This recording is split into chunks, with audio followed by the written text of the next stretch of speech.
Today I wanted to cover another useful Korean phrase to help your Korean sound more alive. But first, I should give you a disclaimer that this video is intended for intermediate Korean learners and might be a bit difficult for beginners. So let's get started. The type of phrase we'll be learning today is a 4-character Chinese phrase. These types of phrases originally came from Chinese, but they're still used today in Korean, so it's important to at least be able to recognize them. So let's get started. 함흥차사. Let's take a look at what the individual characters mean, and then go over the meaning. The first characters, Humhum, are actually the name of a city that is located today in North Korea. The last two characters, chasa, mean messenger or messengers. So if we put the words together, we get Humhum messengers. But in order to understand what that means, we first have to know the background of this idiom.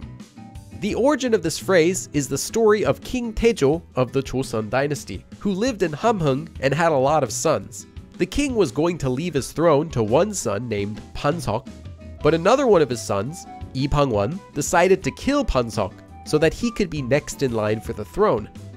As a result, the king kicked out Lee Bang-won from the city. Later on, Lee Bang-won started to feel bad and wanted his father's forgiveness. So he sent messengers to his father, King Taejo, in the city of Humhum. But King Taejo was still mad, of course, and he ordered that any messengers from his son be killed. So the messengers never returned to Lee Bang-won, and this is what this phrase is referring to, those messengers of Humhum that never returned.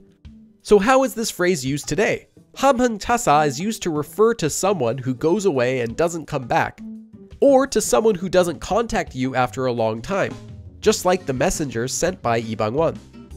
Here's an example of this idiom. 일주일이면 돌아올 거라더니 아직도 함흥차사네. He said he'd come back in a week, but he never returned. If you want to help support this channel, check out my Patreon page in the description. And remember that new videos are posted here every week, so click subscribe and follow along. 그럼 다음에 또 봐.